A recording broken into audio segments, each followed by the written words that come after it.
me get a little more coffee. 1 week later.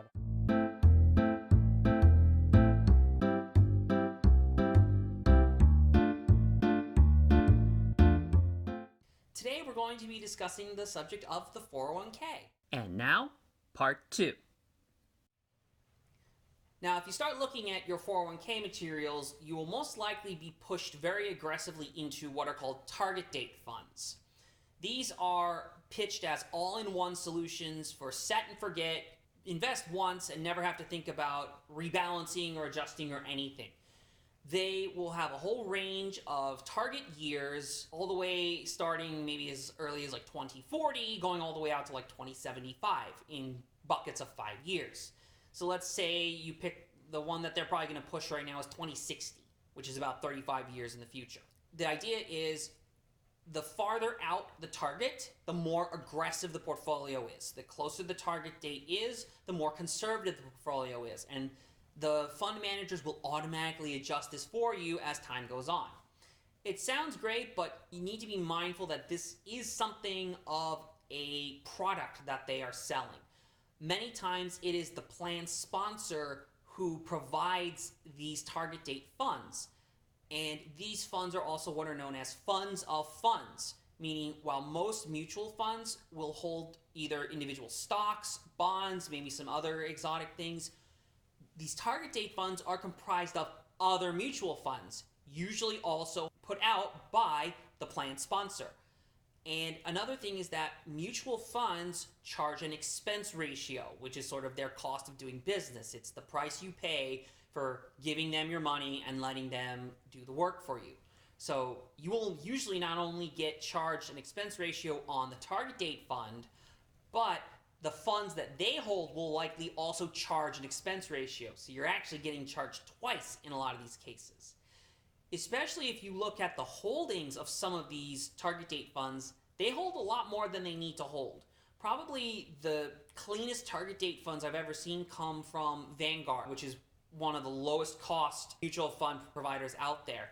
Their target date funds consist of 4 funds: a U.S. equity fund, a non-U.S. equity fund, U.S. bond fund, non-U.S. bond fund. And really, I would argue and many people would argue, that is all you need. So take a good hard look at what is in a target date fund and how much they're charging you before you start putting your money in.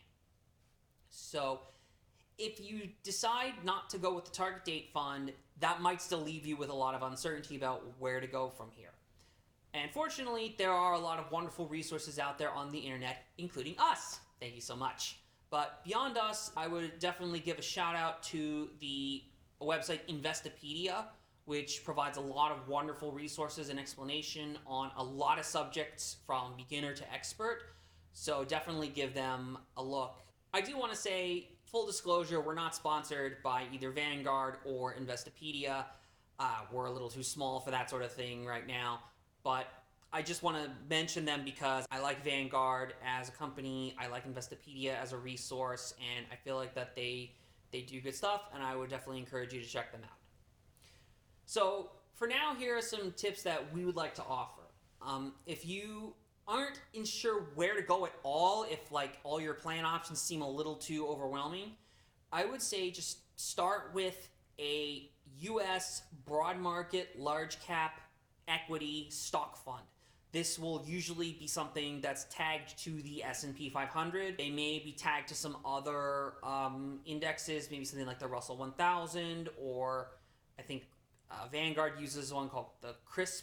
Look for anything that's labeled large cap U.S. equity. Check the expense ratio because there might be some that are way overpriced for what they are.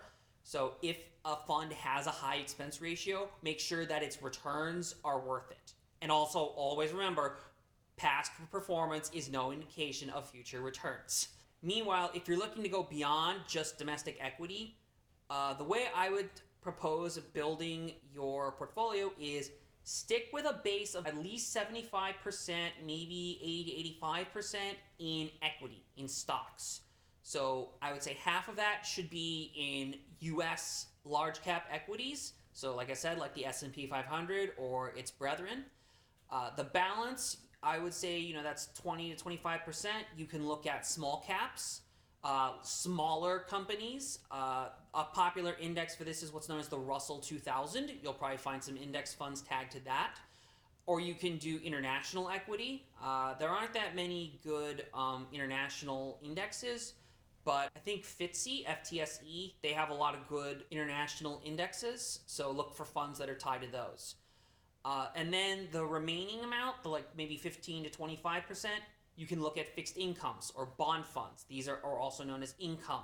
You'll see them listed under the income category of a lot of 401k lists. So these can be tied to the Bloomberg Barclays aggregates are usually what they use for the indexes here. The global aggregate is the whole world. They also have US aggregate, Europe, and many other individual countries. But most likely, again, you can stick to just US and international, but maybe right now stay away from international. I would say keep your bond holdings to a minimum and maybe stick to US funds for now. So that's pretty much all we wanted to share with you right now. If you're interested in hearing us talk a lot more about target date funds, please drop us a T in the comments and let us know what you'd like us to talk about. If you'd like us to deep dive a little more on how to pick funds inside each of the categories in your 401k, or how to tell the difference between them, drop us a P in the comments and let us know what you'd like to talk about. Thank you so much for watching. Please be sure to like, subscribe to our channel, and let us know what content you'd like us to produce in the future. Thanks for joining us for this coffee chat. Until next time, I'm Mr. Interest, wishing you good coffee, good compound.